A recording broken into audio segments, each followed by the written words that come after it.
Bienvenidos a la asignatura de Investigación de Operaciones 1. Continuando con la unidad número 3 sobre el método Simplex, en esta ocasión vamos a tratar de cumplir y cubrir la siguiente agenda. Ver cómo se resuelven los problemas con variables irrestrictas, en primer lugar. Como segundo punto, definir los casos especiales del método Simplex de programación lineal. Como tercer punto, identificar cada uno de esos casos especiales que se presentan en el método Simplex de programación lineal. Y como punto número 4, ejemplos de aplicación. Veamos la primera situación que se nos presenta en el método Simplex, cuando las variables pueden tomar valores negativos.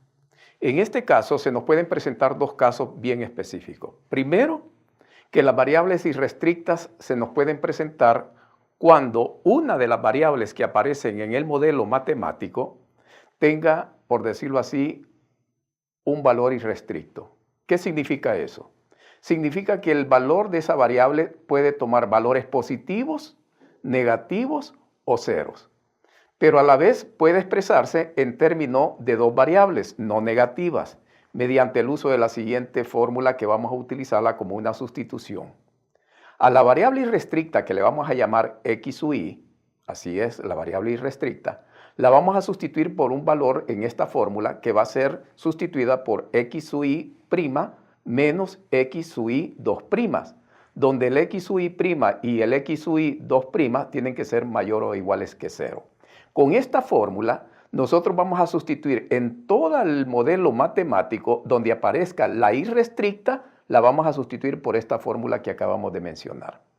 El otro caso que se nos presenta es variable con fronteras o límites negativos. En este caso, ¿qué es lo que vamos a hacer para poder resolver un problema de programación lineal a través de este método Simplex? Lo que vamos a hacer es que si tenemos una variable que presenta un valor con una frontera o límite negativo, tal como x sub j, ese x sub j tiene que ser un valor mucho mayor que el L sub j, o sea, el valor negativo que se nos da dentro de esa ecuación o dentro de esa restricción, donde el L sub j es un valor negativo. Y entonces lo que vamos a hacer para poderlo sustituir, vamos a expresar esa variable que tiene frontera negativa como la siguiente forma. Vamos a sustituir la x sub j, que es la variable sin límite o con frontera negativa, vamos a decir que la vamos a sustituir por una x sub i j más el L sub j, donde el x sub i j va a ser, donde el x' j va a ser mayor o igual que 0. De esa manera, nosotros podemos resolver cualquier problema que se nos pueda presentar siempre en el método Simplex, pero entendiéndose de que aquí una variable o varias variables pueden tomar valores negativos y lo que tenemos que hacer es la sustitución adecuada en el momento que vamos a resolver dicho problema. Veamos el ejemplo práctico de variables irrestrictas. Tenemos el modelo matemático que nos pide resolver el método Simplex, el siguiente modelo de programación lineal.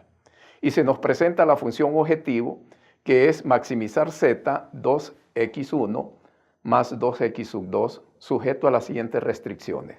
X sub 1 más x sub 2 menor o igual que 3, restricción número 1, menos x sub 1 más x sub 2 menor o igual que menos 1, como la restricción número 2. Y en la no negatividad, solo el x sub 1 es mayor o igual que 0, pero x sub 2 es irrestricta en signo.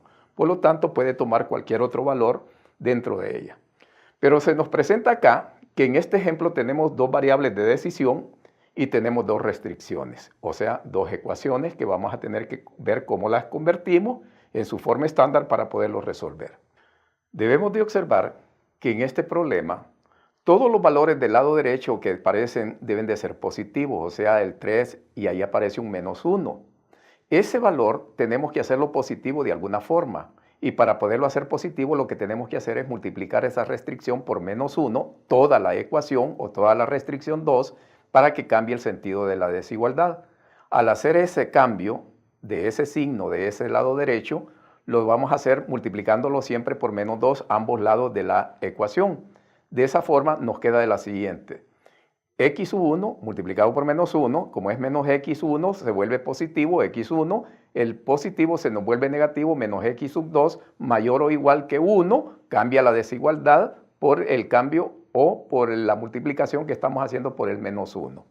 De esa forma, la variable x sub 2, que nos aparece ahí como irrestricta, hay que sustituirla por una x 1' 2 menos x2' 2. Esto quiere decir que donde aparezca dentro de toda la formulación del modelo matemático, debemos de sustituir el valor de la x sub 2, que es una variable irrestricta, por la ecuación que hemos mencionado acá abajo. Entonces, de esa manera, al replantear el problema, o hacer el replanteo del modelo, pero ya utilizando la irrestricta, en este caso la x sub 2, y convertir la negatividad que teníamos de menos 1 en un valor positivo, nos queda de la siguiente manera.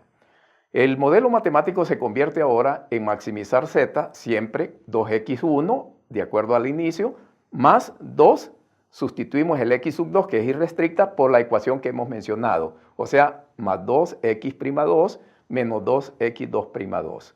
Igual sucede en cada una de las restricciones. Le sustituimos el valor de x2 por la ecuación que nosotros hemos mencionado que debe ser sustituida siempre donde aparezca la ecuación x2. Y por supuesto la no negatividad que tiene que aparecer al final del modelo matemático. A partir de esta formulación, nosotros empezamos a plantearnos el problema y lo convertimos al modelo a la forma estándar.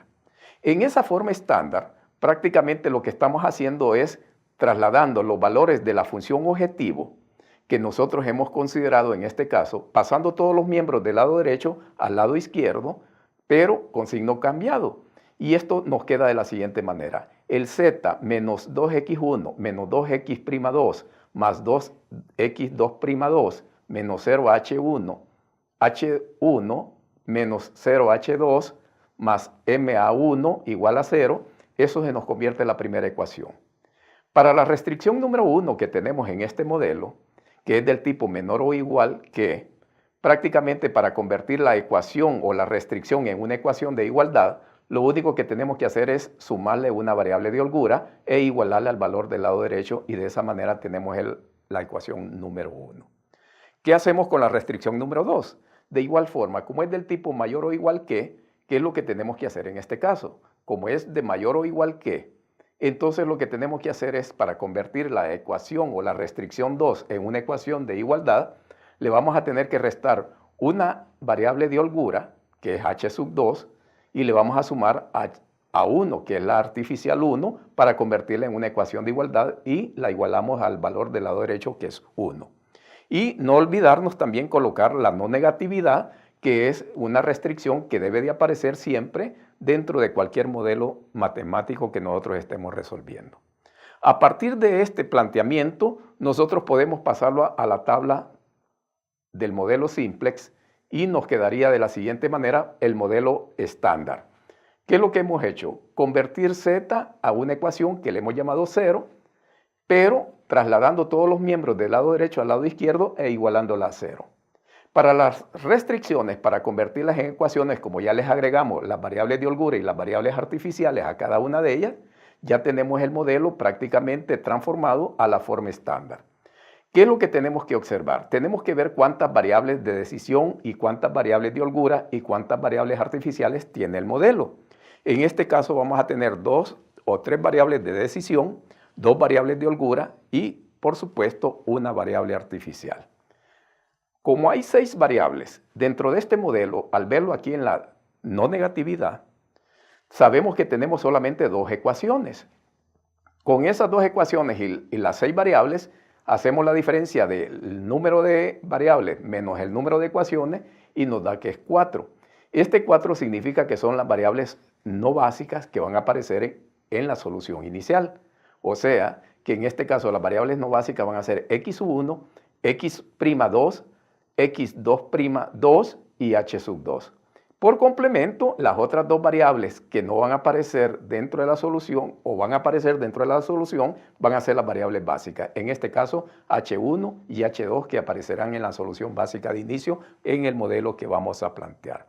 Retomando toda esa información que tenemos y siguiendo con el ejemplo, vamos a escribir en un formato de tabla simplex todos los coeficientes que aparecieron en la forma estándar que nosotros tenemos. Entonces colocamos todos esos valores dentro de esta tabla y de esta manera nos queda la siguiente matriz.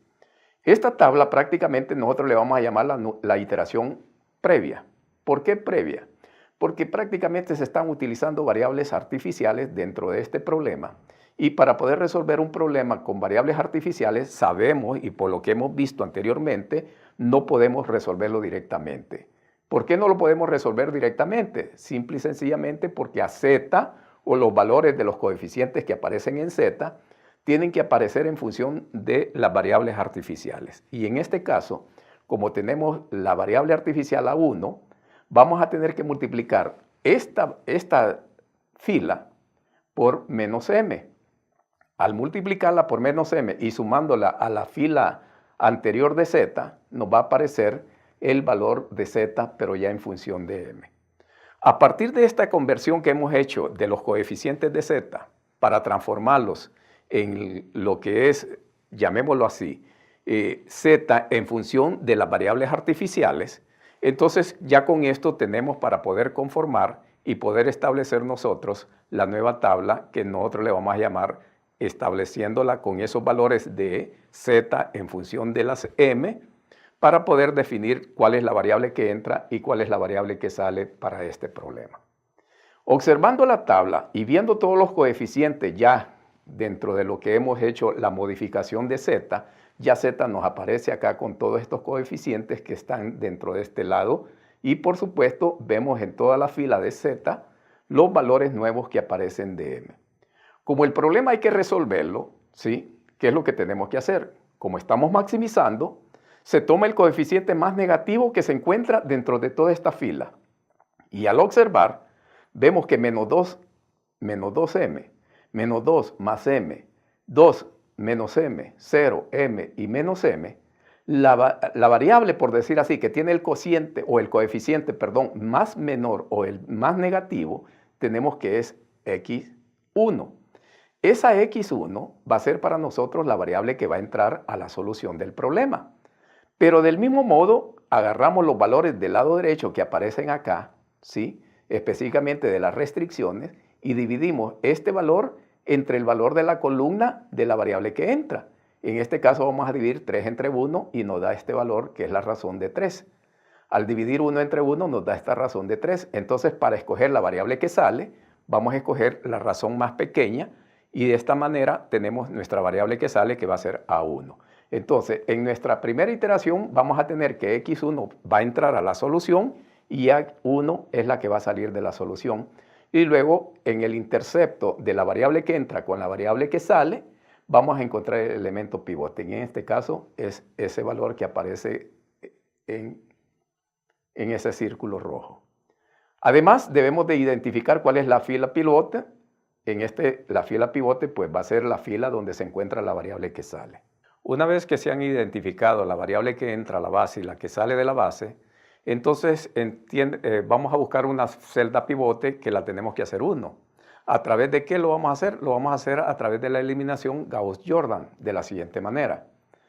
La iteración 1 va a ser que la variable de entrada va a ser x1, la variable de salida a1, que es la que determinamos en la tabla anterior, y de esa manera calculamos la nueva fila 2. Esa nueva fila 2 va a ser la pivote para las demás filas, para encontrar las nuevas filas que nosotros vamos a determinar en qué van a consistir. Entonces, la nueva fila 2, como en el pivote y es 1, no la vamos a modificar y la vamos a escribir tal cual como está, y como el pivote ya está, que es 1, no la vamos a modificar. A partir de esta nueva fila 2, que va a ser la fila pivotaje, para poder encontrar la nueva fila 0, que es la de z, va a ser igual a esa nueva fila 2 que ya tenemos multiplicada por 2 más m más la fila 0 anterior, o sea, la fila z que tenemos anteriormente. Para la nueva fila 1, ¿a qué va a ser igual? Va a ser igual a la nueva fila 2 que ya tenemos, que hemos encontrado, y la vamos a multiplicar por menos 1 y le vamos a sumar la fila 1 anterior para poder encontrar los nuevos coeficientes de cada una de esas nuevas filas que hemos mencionado. A partir de hacer estas operaciones dentro de lo que es esta iteración, entonces encontramos la nueva tabla que es la iteración número 1 para nosotros, que va a convertirse en esta nueva tabla a través de los coeficientes que hemos encontrado a partir de las operaciones que hemos hecho anteriormente. Como el problema todavía se observa que estamos maximizando y se tienen coeficientes negativos en z, quiere decir que no hemos alcanzado el óptimo. Por lo tanto, tenemos que encontrar una nueva variable que entra, que en este caso va a ser la más negativa de los coeficientes en z, y vamos a encontrar la variable que sale, que en este caso solo tenemos una razón, porque la variable que entra para nosotros es x'2, y la variable que sale solamente va a ser h1, o sea, la variable que sale nosotros la debemos de considerar como aquella que tenga la razón mínima. ¿Y cómo se encuentra esta razón? Es dividiendo el lado derecho, que es 2 entre 2, y me va a dar 1. Pero 1, que es el lado derecho, entre menos 1 no es factible, y por lo tanto no se encuentra esa razón, y de esa manera determinamos cuál es nuestra variable de salida, que en este caso va a ser h1. El elemento pivote sabemos muy bien que va a ser la intersección entre la variable que entra con la variable que sale. Donde se intersecta, ese va a ser nuestro elemento pivote, y la fila pivote va a ser la variable que sale, que es prácticamente lo que estamos manejando. Ahora bien, una vez que ya hemos identificado la variable que entra y la variable que sale, entonces de esta manera volvemos a hacer la eliminación de Gauss-Jordan, tomando siempre como fila pivote aquella donde tenemos el pivote igual a 1. Y entramos a hacer la segunda iteración. ¿Quién va a ser la variable que entra ahora? Va a ser x'2. ¿Quién va a ser la variable que sale? h1. ¿Cómo vamos a calcular la nueva fila 1? La nueva fila 1 va a ser C1, y las demás filas a partir de esa nueva fila tienen que ser C0. Entonces tenemos la nueva fila 1. ¿A qué va a ser igual? Como el elemento donde estamos es 2 y tiene que ser 1, lo que tenemos que hacer es multiplicar por 1/2 esa fila 1 anterior para encontrar la nueva fila. ¿Cómo lo vamos a hacer? Agarramos los coeficientes de la fila 1 anterior o de la tabla anterior y la multiplicamos por 1/2. Ese valor nos da este resultado. Y ahí encontramos el nuevo elemento pivote, que tiene que hacerse 1 siempre. Ahora bien, con esta nueva fila 2 que hemos encontrado, vamos a encontrar la nueva fila 0. ¿A qué va a ser igual esa nueva fila 0? Va a ser igual a la nueva fila 2 que hemos encontrado anteriormente, y la vamos a multiplicar por 4 y le vamos a sumar la fila 0 anterior para poder de alguna forma encontrar los nuevos coeficientes de z. ¿Cómo encontramos la nueva fila 2? Vamos a tomar como siempre de referencia la nueva fila 1 y la vamos a sumar a la fila 2 anterior para poder encontrar los coeficientes de la nueva fila 2. Haciendo estas operaciones, prácticamente pasamos a elaborar la iteración 2, que es la nueva tabla que se nos va a aparecer en este caso. Entonces, ¿qué es lo que tenemos acá? Ya tenemos todos los coeficientes a partir de la formulación a través del uso de la eliminación de Gauss-Jordan que hicimos, y hemos encontrado todos los nuevos valores que tiene de z. Como se está maximizando y observamos que todos los valores en z ya son positivos y ceros, pues prácticamente estamos diciendo que el problema ya está y hemos alcanzado el óptimo. ¿Cómo lo hemos alcanzado? Está maximizando y por lo tanto los coeficientes en z tienen que ser ceros o positivos y no hay ninguno negativo, entonces alcanzamos el óptimo. ¿Cómo vamos a determinar la solución óptima? Prácticamente la tomamos de esta tabla. ¿Cómo la determinamos? Veamos lo siguiente. El x1, que estamos en la tabla óptima, ¿a qué es igual? Nos venimos acá al lado derecho y encontramos que es el valor de 2. El x'2, ¿a qué es igual? Es igual a 1. El x'2'2 es 0. ¿Por qué? Porque no aparece en las variables básicas. Y si no aparece en la variable básica, va a tomar un valor de 0. x1 y x2 no aparecen en la solución, por lo tanto tienen que tener valores 0. Ahora nos vamos a buscar los valores de z dentro de la misma tabla y nos damos cuenta que el valor de z es 6. Aquí lo tenemos al lado derecho y ese es el valor que aparece en la solución.